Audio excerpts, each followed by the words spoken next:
요한복음 13장부터 16장까지, 13장부터 16장까지를 제가 몇 번 말씀드렸지만 예수님께서 마지막으로 제자들에게 했던 고별 설교라고 해요.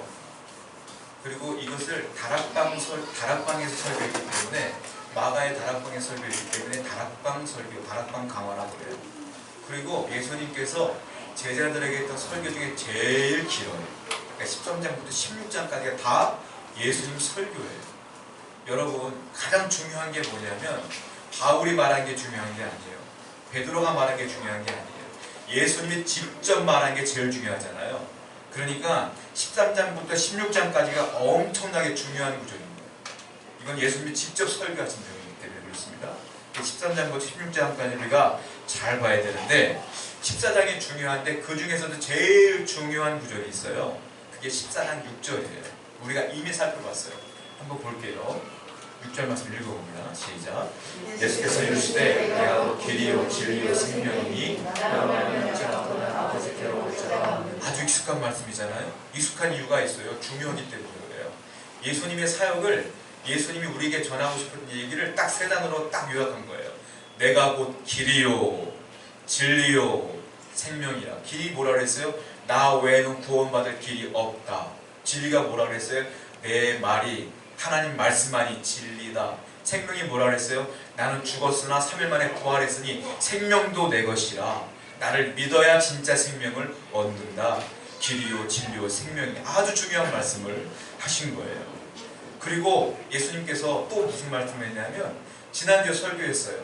뭐라 그랬어요? 너희가 이 길이요 진리요 생명 되신 나를 사랑하느냐? 사랑하느냐? 그럴 때 예수님, 그들이 뭐라 그랬겠어요? 사랑합니다. 그러면서 예수님 마지막 설교를 하니까 막 울어요. 근심해요. 슬퍼해요. 막 괴로워요. 그때 뭐라 그래요? 근심하지 마라. 두려워하지 마라. 내가 너에게 평안을 끼치노라. 평안해라. 정말로 너희가 나를 사랑한다는 표시가 근심하는 것, 사랑하는 것, 눈물 흘리는 것, 이거 보고 내가 너희를 사랑한다고 여기지 않는다. 진짜 사랑은 뭐겠느냐? 내가 말하는 것을 지키는 자라야 나를 사랑하는 자라. 기억나시죠? 그렇게 말씀하신 거예요. 성경을 볼게요. 요한복음 14장 21절입니다. 시작. 나의 계명을 지키는 자라야 나를 사랑하는 자는 내 아버지께 사랑을 받을 것이고 나도 그를 사랑하여 그에게 나를 따르리라. 나를 사랑하는 자는 우는 게 아니야, 근심하는 게 아니야, 두려워하는 게 아니야, 감정적인 표현을 하는 게 아니야. 뭐라 그랬어요? 나의 계명은 뭐라 그랬어요? 성경 전체, 구약 신약 다. 이때는 뭐 구약만 있었겠죠. 계명 전체, 계명을 지키는 자라야 나를 사랑한다. 말씀을 지킬 수는 없어요. 저와 여러분들이랑 연약한 죄인이기 때문에. 그러나 지키려고 애는 쓸 수 있어요. 애를 쓰라 이거예요. 못 지키면 회개하고 또 지키려고 애를 써라. 그래야 나를 사랑하는 자다 이 말이에요. 어떻게 계명을 다 지킬 수 있겠어요? 그러나 그렇게 애쓰는 모습, 그것이 성결한 삶이기 때문에 그래야 나를 사랑하는 것이다 라고 말했고요. 오늘은 또 다른 말씀을 하시는 거예요. 오늘 14장에서 무슨 얘기를 했느냐? 그런데 내가 이제 곧 세상을 떠나 십자가를 죽을 것인데 내가 부활할 거야. 그런데 내가 떠난 것이 아니라 내가 너희를 위하여 또 다른 보혜사를 보내겠노라. 그래서 또 다른 보혜사. 그 얘기를 오늘 하시는 거예요. 또 다른 보혜사가 우리가 알기는 누구예요? 성령님. 성령을 보내겠다. 이 말씀을 오늘 하신다라는 거예요. 또 다른 보혜사를 주겠다. 여러분, 또 다른 보혜사는 무슨 말이냐면 이미 보혜사가 있는 거예요. 그런데 또 다른 보혜사는 두 번째 보혜사를 준다는 거잖아요. 그렇잖아요. 그 이미 있는 보혜사는 누구겠어요? 예수님이 보혜사예요. 내가 너의 보혜사로 지금까지 있었는데 내가 세상을 떠나 하늘나라 가면 또 다른 보혜사를 주게. 그 보혜사는 성령이야 라는 거예요. 그래서 오늘 성령에 관한 말씀을 하신다. 여러분, 성령 그러면 여러분 어떻게 이미지가 생각되어지죠? 대부분의 성도인들 성령 그러면, 성령님 그러면 오늘도 찬송을 성령에 관한 찬송을 계속 부르고 있는데 은혜가 충만한 성령님 말하면서 충만 그러잖아요. 성령 충만은 뭐예요? 여러분 흔히 잘못 알고 있는 것 중에 하나가 성령 충만 그러면 우리가 자동차를 타고 가다가 기름이 떨어졌네. 휘발유가 떨어졌어. 그럼 어떻게 돼요? 주유소를 가죠. 주유소를 가서 휘발유를 넣어요. 그럼 휘발유가 충분히 차죠. 성령 충만을 우리가 한국교회 성도들이 어떻게 잘못 알고 있느냐면 채우는 걸로 생각해. 채우는 걸로. 떨어지면 채우고 떨어지면 채우고, 그러니까 부흥회에서 채우고, 수련회 가서 채우고, 선교 가서 채우고, 전도해서 채우고, 성경보다 채우고, 예배하다 채우고 채우고. 성령은 없어졌다가 채워주고 없어졌다가 채워주고 하는 게 아닌데, 우리는 흔히 잘못 알고 있는 것 중에 하나가 성령을 자꾸 채운다고 생각해요. 마치 휘발유 채우는 것처럼. 그러니까 성령님을 여러분들 어떻게 알고 있냐면, 사람이라고, 인품이라고, 인격이라고 전혀 여기지 않고 물질로 봐요. 물질. 그 능력이라고 봐요. 성령이 임하시면 병이 고쳐져. 성령이 임하시면 방언이 터져. 성령이 임하시면 막 그냥 예언이 터져. 그러니까 성령이 임하시면 은사가 나타나. 그러니까 성령 그러면 기도원 가보세요. 성령 그러면 다 능력만 얘기해. 능력은 사람이 아니고 인격이 있는 것도 아니에요. 능력은 물질이지 그냥. 영향력이지. 그러니까 성령은 영향력, 물질, 능력 이렇게만 알고 계시지 않습니까? 그러니까 맨날 없어졌다가 채우러 가고 없어지면 채우러 가고 그러잖아요. 잘못 알고 계신 거예요. 성령은 없어지면 채우는 존재가 아니라, 예수님 뭐라고 그랬어요? 내가 떠나면 또 다른 보혜사가 너희와 함께 할 거다 그랬어요. 우리와 함께 계시는 분이 성령님이에요. 지금도 함께 계시는 분이에요. 채우는 분이 아니라니까요. 어떻게 채울 거예요? 채우는 정확한 방법이 뭐예요? 아니잖아요. 우리가 알고 있는 성령의 능력은 성령의 본질이 아니라, 성령님이 우리와 함께 계시면서 우리를 돕는 하나의 방법이 능력인 것이지, 그분 자체가 능력이 아니라는 거예요. 그러니까 우리는 오늘 본문을 통해서 알아야 될 게 뭐냐, 우리가 성령의 본질을 첫 번째 잘 알고 넘어가야 돼요. 성령은 어떤 분이냐? 첫 번째, 성령님은 인격적이신 분이라는 걸 알아야 돼요. 물질이 아니에요. 휘발유가 아니에요. 채우는 게 아니에요. 영향력이 아니에요. 그분은 인격이 있는 분이에요. 누구처럼? 하나님처럼, 예수님처럼. 내가 하나님께 기도하면 하나님이 그래 내가 네 기도 들어줄게 하시잖아요. 내가 예수님께 기도하면 예수님 내게 평안을 주시잖아요. 이와 같이 성령님도 인품과 인격이 있는 분이라는 거예요. 그냥 물질이 아니라는 거예요. 이걸 분명히 알고 넘어가야 돼. 자, 성경을 볼게요. 요한복음 14장 16절부터 17절입니다. 시작. 내가 아버지께 구하겠으니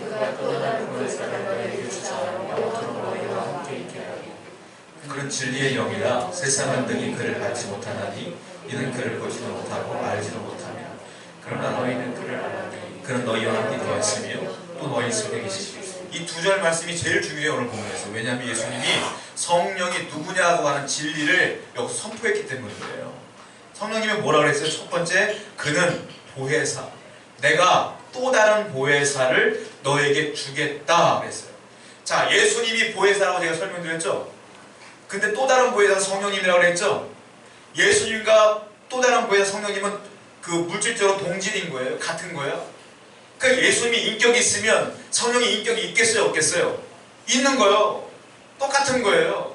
똑같은 분이라는 거예요. 그래서 성령, 우리 하나님한테는 존댓말 쓰고, 하나님, 예수님은 존댓말 쓰는데 성령님한테는 성령님이란 말 안 써. 성령이라고 그러죠.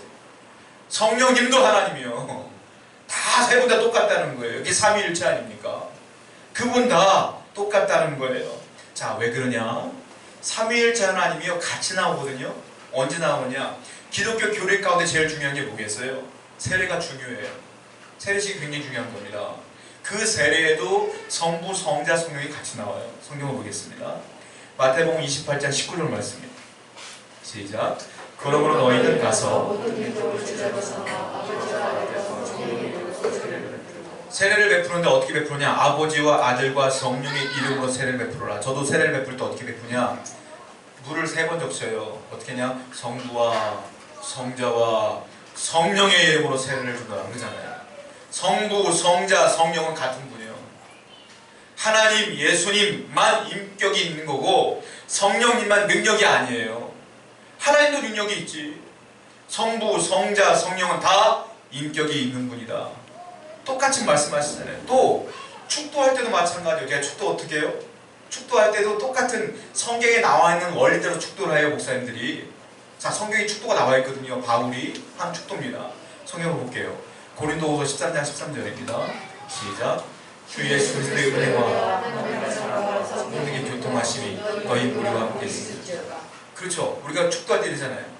예수님의 사랑과 예수님의 은혜와 하나님의 사랑과 성령의 교통하심이 있을지어다. 이렇게 설교가, 장로교회는 있을지어다. 나머지 교단은 있기를 축원하옵나이다. 이렇게. 장로교회는 찌어다라고 끝나요. 우리는 직접 목사가 축도하는 게 아니니까 축원하옵나이다. 이렇게 축도하는 것 뿐이고, 성부, 성자, 성령은 같이 나온다. 왜? 같이 나와요. 삼위일체이기 때문에. 이게 같은 분이에요. 인품이. 삼위일체를 영어로 뭐라고 말하냐면 one substance, three persons이라고 해요. 무슨 말이에요? substance는 뭐냐면 물질, 실체라는 뜻이에요. three persons는 뭐예요? 인격이라는 뜻이야. 그러니까 삼위일체를 말할 때 하나의 실체요, 세 개의 인격이라고 해요. 우리는 삼위일체를 어떻게 표현했어요? 한 분이시지만 윗격이 세 분 이렇게 얘기하잖아요. 윗격이 곧 인격이요. 그러니까 영어에서는 persons라는 말을 썼어요. 인격이요. 그러니까 영어 성경 삼일체는 실체는 하나인데 인격은 세 분. 그러니까 성령님이 인격이 있어요, 없어요? 있다는 소리예요, 이게. 성 어거스틴이 성령님 하나님을 얘기할 때 이 인격이라는 단어를 쓰니까 어떤 사람이 질문을 해요. 아니, 사람에게 인격이 있는 것이지 하나님은 신인데 왜 인격이라는 단어를 쓰냐? 왜 이렇게 쓰냐? 이렇게 질문을 했을 때 이 어거스틴이 뭐라고 말하냐면, 일단은 이 단어를, 인격이라는 단어를 쓰는 이유는 전통 기독교에서 계속 써왔기 때문입니다. 왜냐하면 하나님을 표현하긴 표현해야 되는데 인간이 가지고 있는 단어로 이분을 표현하기가 어려운 거야. 여러분 어떻게 표현하겠어요, 하나님? 이분을 표현하기가 어려워. 성경에 나와 있는 이분을 하나님을 표현하기가 어려우니까 person이라는 단어를 쓴 겁니다. 인격이라는 단어를 쓴 거예요. 라고 말하면서 역으로 질문하는 거예요, 어거스틴이. 그러면 당신은 하나님을 어떻게 표현할래요? 우리가 갖고 있는 단어로. 근데 이분이 아무 말도 못하는 거예요. 왜? 없어, 단어가. 하나님을 표현할 수 있는 단어가 없어. 그러니까 삼위일체라는 단어를 표현할 때 실체는 한 분이지만 윗격은 세 분, 인격은 세 분, 이렇게 표현하는 거예요, 우리가. 그러니까 성부, 성자, 성령은 전부 다 인격이 있는 분, 이렇게 우리가 봐야 된다는 거예요. 자, 또 하나 생각해 봐야 될 게 있어요. 하나님은 우리 예배의 대상자예요. 우리는 하나님께 예배하고 있어요. 믿으시죠? 예수님도 예배의 대상이에요. 믿으시죠? 그런데 유독 성도들은 어떻게 잘못하고 있냐면 성령을 예배의 대상이라고 생각하지 않아요. 성령을 통하여 하나님께 예배한다고 생각해. 아니에요. 성령님도 예배의 대상이에요. 성부, 성자, 성령은 같은 분이기 때문에. 우린 지금 누구한테 예배하느냐? 성부 하나님, 성자 예수님, 성령 하나님께 예배하고 있는 거예요. 그러니까 성령님도 예배의 대상이다. 다 인격이 있는 분이기 때문에 우리가 이렇게 생각해야 돼요. 단지 역할이 달라.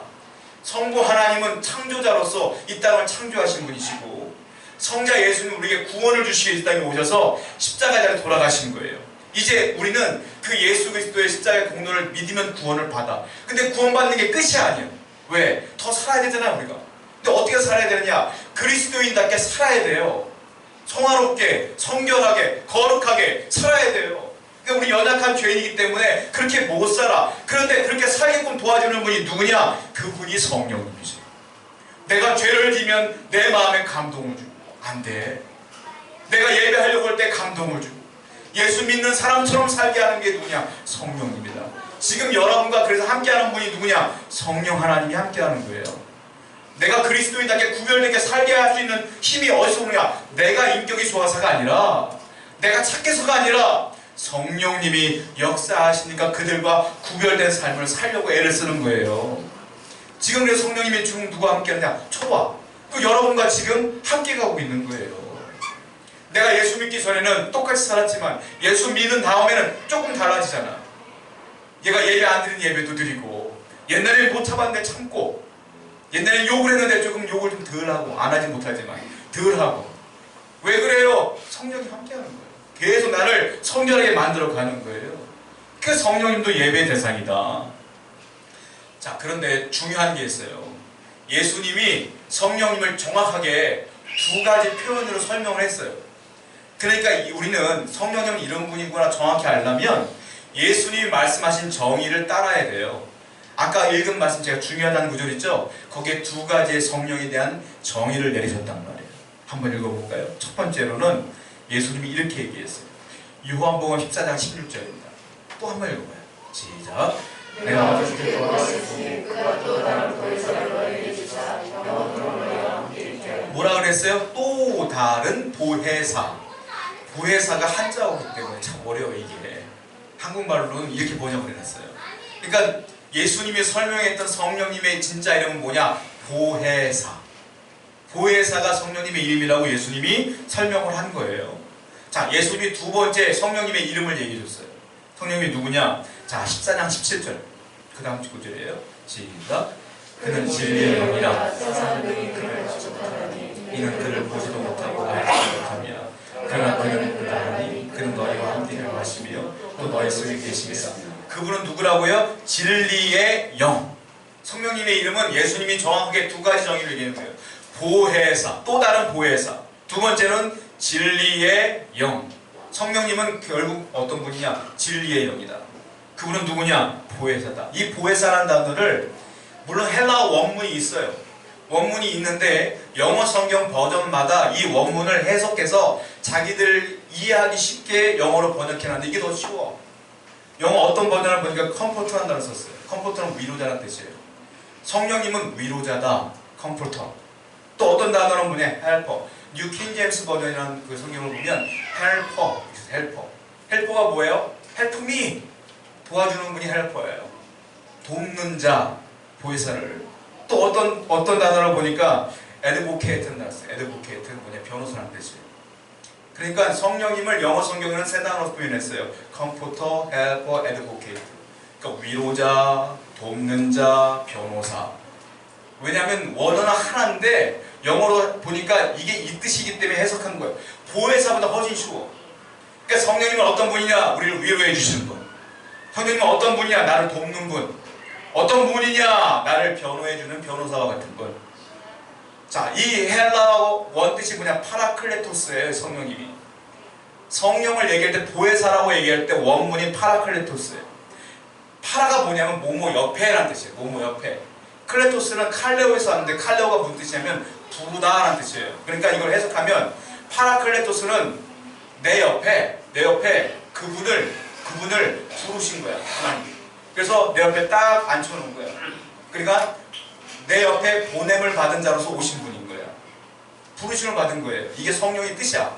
그러니까 영어 성경원에서 이 사람들 어떻게 해석했냐면 이 원어를 왜 보내심을 받았을까? 근데 이 파라클레토스가 고대 법정 단어거든요. 법정 용어야. 왜냐하면 고대에도 법이 있었잖아요. 나름대로. 그들이 어떤 사람이 죄를 지으면 억울한 누명을 쓸 수가 있어요. 누명을 쓰면 이 사람이 억울한데 막 죄인이라고 뭐라고 붙이면, 제가 옛날에 MT 갔을 때 마피아 게임이라고 했는데 진짜 화나. 나는 시민인데 막 마피아라고 뭐라고 하면 막 말해도 소용없어. 그럴 때 있잖아. 왜? 나 억울할 때 있잖아. 이 사람이 아무리 애를 써도 안 될 때가 있어. 그래서 그때도 옛날에 돕는 자 파라클레토스가 있었어요. 옛날에. 그 사람들이 지금은 뭐예요? 변호사야. 그 사람을 도와주는 거예요. 어떨 때는 말재주가 없는 사람이 있어. 선천적으로 말을 잘 못해. 그러니까 논리적으로 말 못하는 사람을 위해서 돕는 자가 있었어. 그리고 선천적으로 말 더듬이가 있어. 말을 더듬는 사람은 내가 억울해도 표현을 못해. 그러니까 돕는 사람이 있었어. 그 사람을 뭐라 그러냐? 파라클레토스라고 그러는 거예요. 그래서 이것을 해석하다 보니까 위로하기도 하고 돕기도 하고 변호인이기도 하니까 이렇게 해석하자 영어로 해석을 한 거예요. 자, 그래서 파라클레토스는 뭐냐면 나를 변호해 주시고 도와주시고 함께 해주시고 위로해 주시는 분이 성령님이시다 이 말이에요. 자, 그런데 중요한 게 있어요. 그러면 성령님이 파라클레토스로서 우리를 변호해 주는 분인 걸 알겠는데 어떻게 돕냐 이거예요. 그분이 나를 어떻게 도와주시고 어떻게 변호해 주시고 어떻게 우리를 위로해 주시느냐. 첫 번째, 여기서 우리가 알고 있는 성령이 나오는 거예요. 어떻게 우리를 돕느냐? 능력으로 도와주셔요. 능력으로. 그래서 여러분들이 이 앞에 거 싹 빼놓고 성령은 능력 이렇게만 보는 거예요. 성령님은 이와 같은 분인데 보혜사인데 우리를 능력으로 도와주셔요. 어떤 능력? 저와 여러분들은 육체적으로나 영적으로나 연약해요. 사람은 육체적으로 얼마나 연약하냐면 이 바이러스 때문에 다 죽어나가잖아. 지금 밖에 나가면 감기 때문에 폐렴으로 바뀌고 폐렴 때문에 죽는 경우도 있어요. 눈에 보이지 않는 짐승 때문에 벌레 때문에 물려서 죽는 경우도 있어. 사람은 그렇게 약해. 근데 천년만년 사는 것처럼 모르게 살았다고 모으고 호령하고. 사람은 그렇게 연약한 존재예요. 우리 삶이 언제 끝날지 몰라. 육체적으로 연약해. 그 영적으로 얼마나 연약한지 아세요? 어저께는 거룩한 사람이냐, 어저께는 세상에서 가장 거룩한 사람이냐, 그렇게 선한 사람도 한순간에 죄로 무너지는 게 사람이요. 사탄이 한번 딱 마음 잡고 우리에게 한몫하면 쏙 빠져들어가는 게 사람이요. 육체적으로 연약한 게 사람이란 말이에요. 그 연약한 사람이기 때문에 하나님의 성령이 여러분 옆에 딱 붙어서 도와주는 거예요. 어떻게? 능력으로. 여러분, 그래서 하나님의 능력으로 돕기 때문에 여러분들이 병에 걸리면 어떻게 되느냐? 물론 병원 가야 돼요. 약 먹어야 돼. 근데 어떻게 되느냐? 하나님, 내 연약한 육신을 고쳐주세요 라고 성령님께 능력 달라고 기도해야 돼요. 그래서 성령이 역사하시는 거예요. 그리고 때로는 우리에게 힘도 주시고 일어날 힘도 주시고 능력도 주신다. 능력으로 도와주신다. 그리고 내가 영적으로 연약해. 어저께는 그렇게 잘 살았는데 오늘 탁 쓰러진단 말이야. 그때 어떻게 해야 돼요? 성령님, 내가 이렇게 죄인이에요. 내가 이렇게 연약해요. 능력 주세요 라고 성령님께 기도해야 돼. 그 성령님이 내게 힘을 주심으로, 능력을 주심으로 또 이길 힘을 주시는 거예요. 그러니까 성령님은 내게 육신적인 힘도, 영적인 힘도 주시는 분이 누구냐? 성령님이시다. 능력으로 함께 하신다. 구약 성경을 보면 이 성령의 능력을 받아 하나님의 능력을 행한 분들이 많아요. 특별히 사사시대를 보면 공통적으로 사사마다 등장하는 구절이 있거든요. 뭐라고 나냐면 여호와의 신이 그에게 임하시니, 여호와의 신이 그에게 강림하시니, 그에게 능력이 임하여 이스라엘을 구원하였도다. 이런 단어가 나와요. 사사기를 읽어보세요. 딱 끝에 그렇게 나와. 여호와의 신이, 여호와의 신은 성령을 말해요. 여호와의 신, 여호와의 신이 그에게 임하시니 그에게 능력이 생겨 이스라엘을 구원했더라. 즉 성령은 어떻게 우리를 돕느냐? 능력으로 도와요. 예를 들자면 삼갈이라고 하는 사사가 있어요. 삼갈이라는 사사는요, 소모는 막대기 하나로 600명을 죽였어요. 적군들을. 그래서 이스라엘을 구원해냈어요. 사람이요 소모는 막대로 600명 이길 수 있어요? 혼자서? 여러분, 600명이 그냥 맨손으로 와도요, 내가 몽둥이 2개 달리고 해서 못 이겨요. 어떻게 600명이 오는데? 누구는 그렇게 얘기하죠. 싸움지 한다고. 난 10대1로 싸웠다고. 어떻게 싸워서 이겨? 10대1로 10명이 붙들고 싸우는데. 다 거짓말이에요. 600명을 이겼어. 600명. 어떻게 이겼을까? 사람의 힘을 불가능해. 여호와의 신이 삼갈에게 임하니 성령의 능력으로 이겼어요. 삼손 보세요. 삼손 나귀 턱뼈 하나로 1000명을 죽였대. 가능합니까? 저는 믿어요. 성령이 임하시면 가능하다. 그리고 기도원 보세요. 300명으로 여호와의 신이 임하니까 13만 5천 명을 이겼어. 그러니까 육신의 힘도 성령이 주셔야 되는 거예요. 육신의 능력도. 영적인 힘도 마찬가지예요. 자, 예레미야서를 보게 되면 예레미야를 이스라엘 전체가 미워해요. 예레미야 선지자를 싫어해. 왜? 맨날 올바른 말만 하거든. 회개하라고 그러거든. 그러니까 듣기 싫으니까 어떻게 했냐? 감옥에 다 가둬버렸어. 예레미야를. 예레미야가 그렇게 미움을 받아. 여러분 생각해보세요. 누가 나를 미워해요? 미워하는데 그 사람 눈앞에 딱 서가지고 그 사람한테 죄를 회개하세요 라고 말씀할 수 있어요, 여러분? 내 친구가 나를 미워하는지 뻔히 알아. 내가 이 말하는 거 싫어하는 거 뻔히 알아. 아는데 그 앞에서 이렇게 말씀할 수 있냐고요. 가능해요? 어려워요, 이거. 근데 성경을 보니까 예레미야에게 성령이 임하니까 예레미야가 용기가 생겨서 이스라엘 사람들에게 말씀을 증거했더라. 써있어요. 영적인 능력도 주시는 거예요. 미가 선지자도 마찬가지예요. 성경을 볼게요. 미가 3장 8절입니다. 시작. 우리가는 여호와의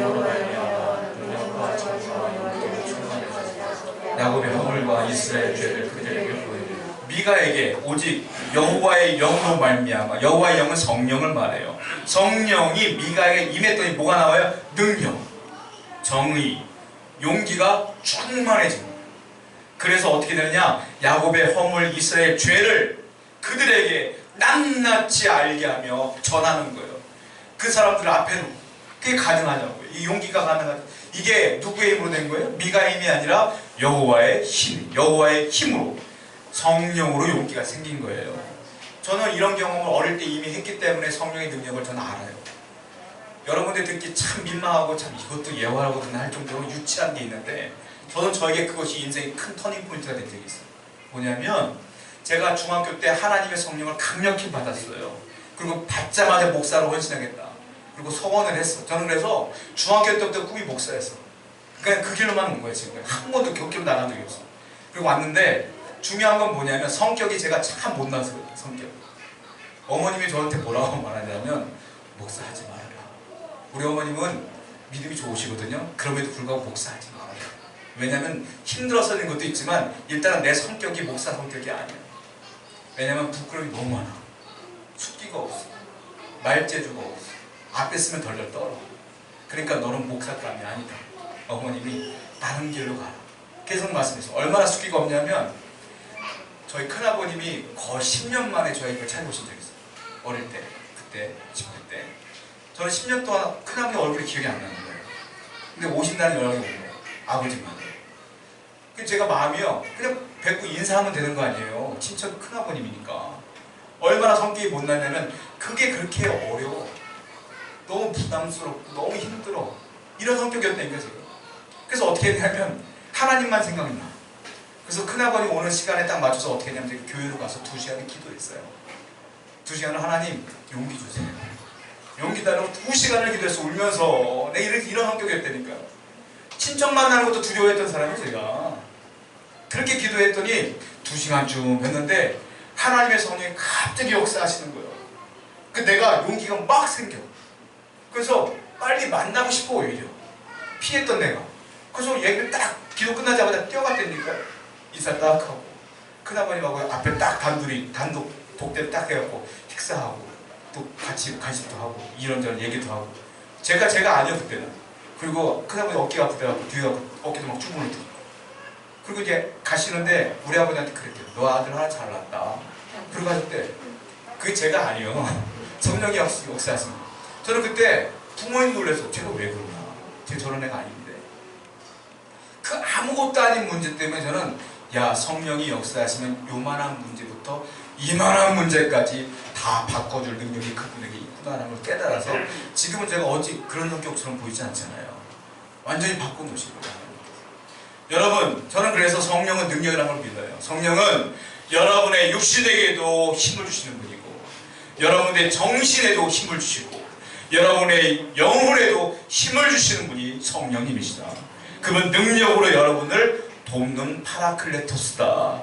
분명히 알아야 된다는 거예요. 두 번째 성령은 어떻게 우리를 돕느냐? 능력으로 도와요. 두 번째로는 감동을 주시면서 도와요. 내 마음에. 늘 감동 주셔요. 예를 들면 어떤 감동이냐면 사람이 항상 기뻐하라, 휴진하고 기도하라, 범사에 감사하라고 말씀했는데 항상 기도하기가 어려워요. 사람의 힘으로는 항상 기도하기가 어려워. 항상 감사하기가 어려워. 항상 기뻐하기가 어려워. 그때 성령이 내 안에서 감동을 주시는 거예요. 너 지금 며칠째 기도 안 하고 있잖아.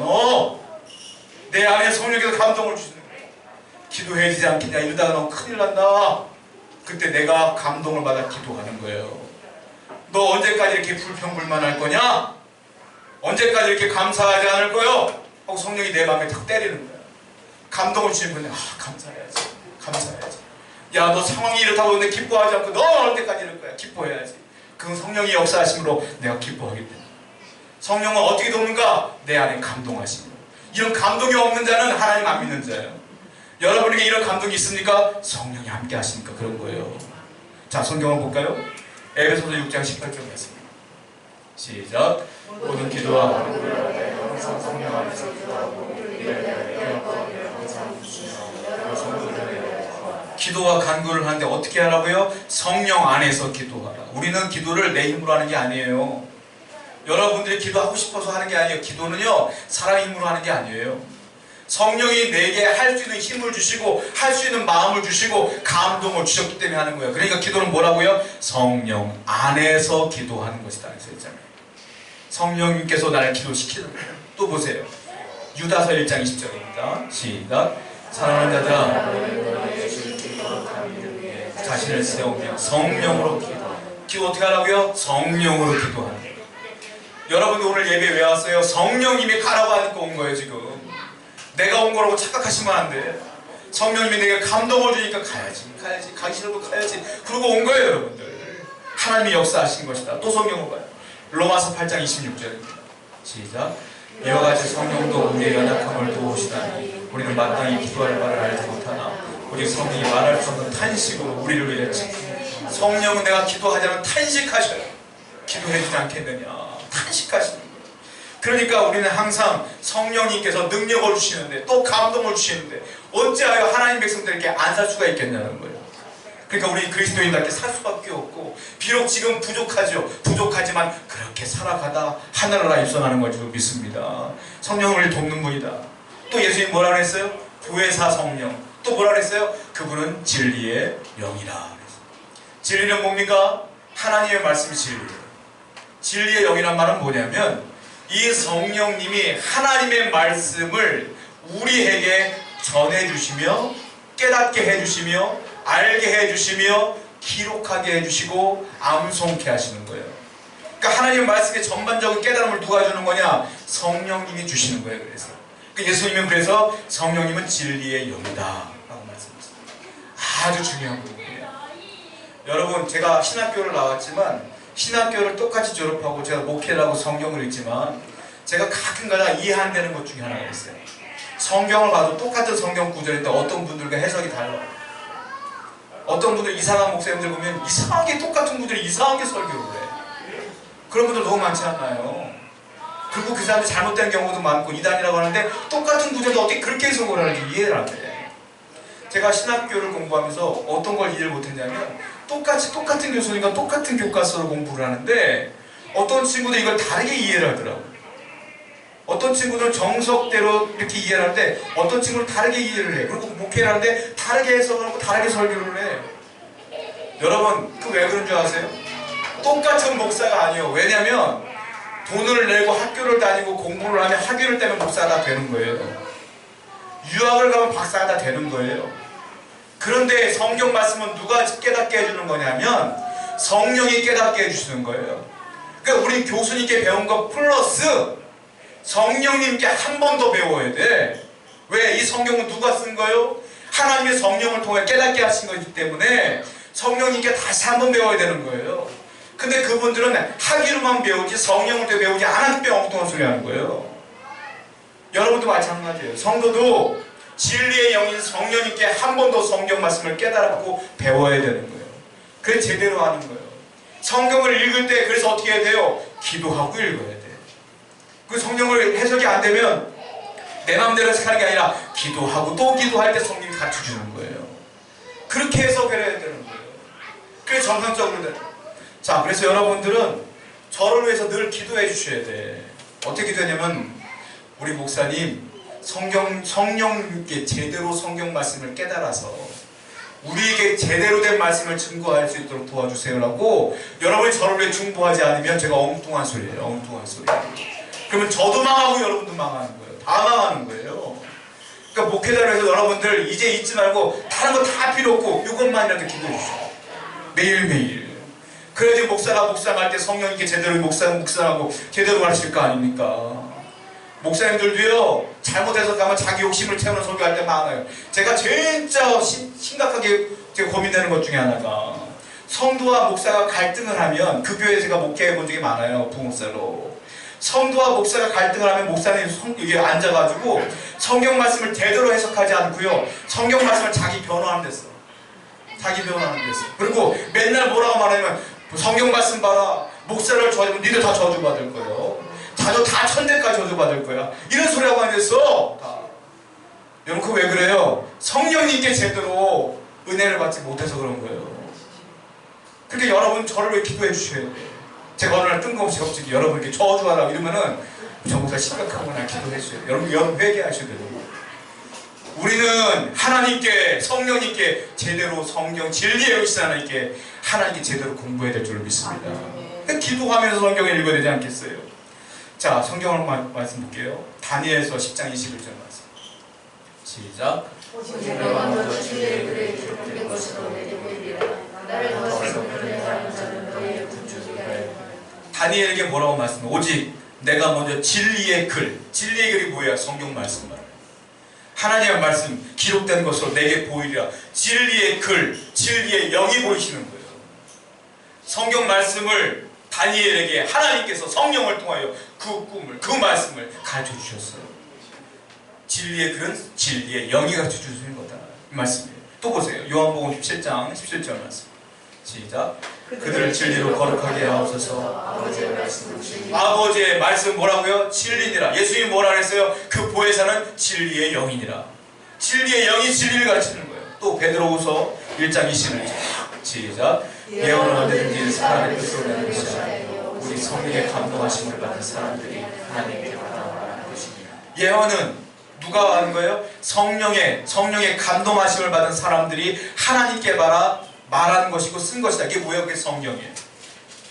하나님의 감동을 받아 쓴 것이 진리의 영, 성령을 받아 쓴 것이 진리의 글, 성경이라는 거예요. 그러니까 이 모든 것들이 누가 연결된 거예요? 성령이 연결된 거예요. 그러니까 여러분들 항상 성령과 동행하실 때 성령이 깨닫게 해주신다. 자, 성령님은 또 싫어하는 게 있어요. 뭐냐면 위선을 싫어하죠. 위선을. 성경을 볼게요. 고린도전서 2장 11절 말씀이에요. 이거 먼저 보겠습니다. 시작. 사람의 일을 사람의 손에 있는 영혼에 누가 알고 이와 같이 하나님의 일도 하나님의 영혼에 아무도 알지 못하니. 하나님의 일도 사람이 알 수 없어요. 그렇죠? 하나님의 일은 누가 알아요? 하나님의 영이 아는 거예요. 그러니까 하나님의 영이 하나님의 뜻을 우리에게 전달해 주는 거예요. 그러니까 성령님께서 우리 옆에서 늘 도와주신다. 또 성령님 어떤 분이냐면 진리를 깨달았잖아요. 진리를 깨달았으면 이 진리를 우리 삶에 적용시켜 주시는 것도 성령이 하시는 거예요. 자, 사람들이 잘못 아는 것 중에 하나가 또 뭐냐면 우리가 큐티라는 걸 해요. 또 성경 묵상이라는 걸 해요. 큐티와 묵상에 제일 중요한 게 뭐냐면 깨닫고 적용하는 게 중요해요. 적용이 중요해요. 내가 오늘 이렇게 깨달았으니까 이렇게 살아야지. 이렇게 적용이 중요해요. 그런데 큐티를 잘못 하는 사람들은요, 이 적용을 내가 시키려고 해요.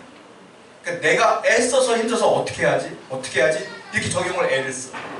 그렇지 않아요. 진짜 적용은 뭐냐면 그런 게 아니라 내가 하나님 말씀 가운데 거하고 있는데 어느 날 성령이 감동을 적용시켜주는 거예요. 어떻게 적용시키냐면 내가 사업을 하던 직장생활하는데 힘들어. 실패했어. 어려워. 괴로워. 근데 성경을 읽고 있어. 성경을 읽고 있는데 이 마음 가운데 어떤 일이 있냐면 내가 원망이 터져나오려고 하는데 성령께서 깨닫게 해주시는 거예요. 다 하나님의 손이다. 하나님이 인도하시는 거야. 너 하나님이 사랑한다. 사랑하니까 인도하시는 거야. 그럴 때 이 마음 가운데 어떤 적용이 오냐면 그래, 내가 지금 힘들어도 하나님이 이끌고 계시오. 하나님 날 사랑하시니까. 그리고 이 위기를 이기는 거야. 이게 뭐예요? 적용이에요. 이게 하나님이 적용시켜주는 거예요. 또 어떤 때는 내가 죄를 지어서 하나님께서 정신 차리라고 망하게 할 때도 있어요. 때로는. 그때 하나님께서 내 마음에 적용시켜주는 거예요. 내가 왜 이렇게 망합니까? 하고 외치는데 하나님께서 네가 이런 죄를 졌잖아. 깨닫게 해주시는 거예요. 그때 그럼 내가 달게 받아야지. 지나갈 거야. 하나님 회개합니다. 회개하고 넘어가는 거예요. 이것도 하나님이 적용시켜 주시는 거예요. 자연스럽게. 또 어떤 분은 거짓말을 하고 살아 맨날. 한마디로. 그러니까 하나님께서 말씀하시는 거. 하나님은 진리의 영인데 자꾸 거짓말할래? 깨달음을 주셔. 그러면 안 되겠구나. 회개해. 적용되는 거예요, 이게. 또 어떤 사람은 이렇게 얘기를 해요.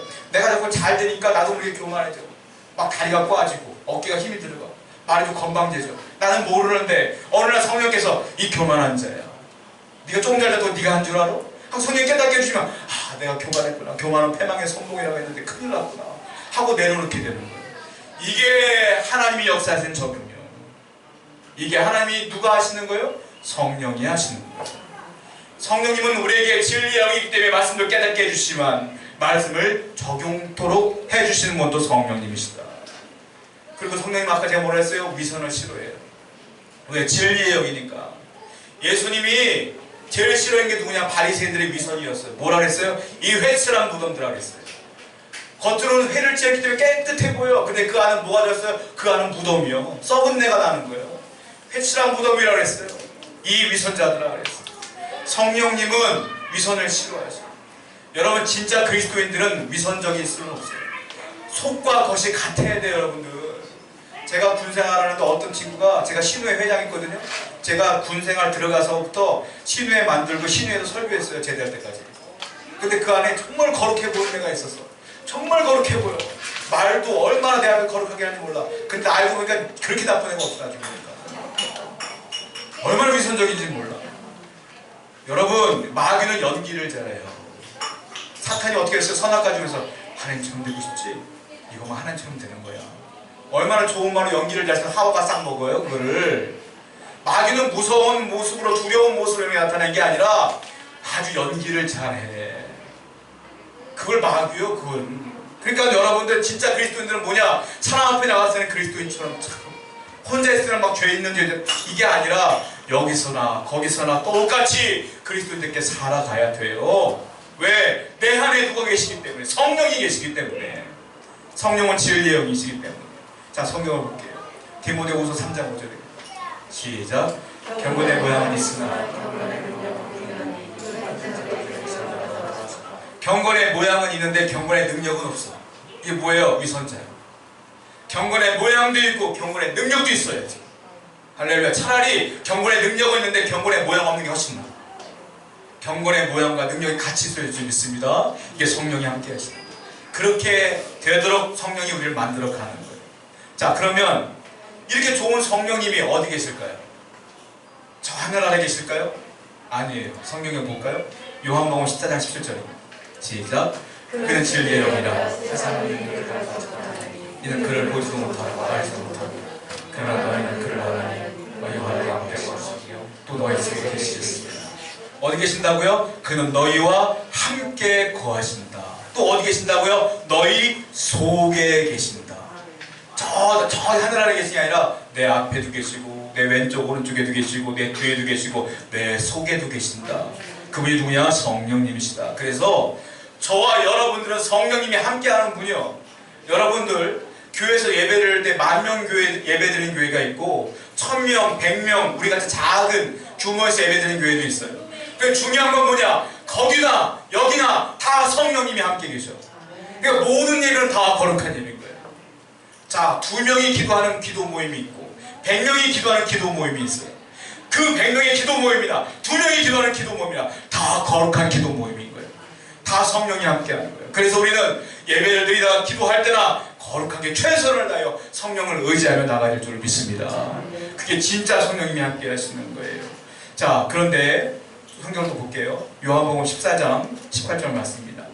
시작. 내가 너희를 보아 자, 누가 온다 그랬어요 지금?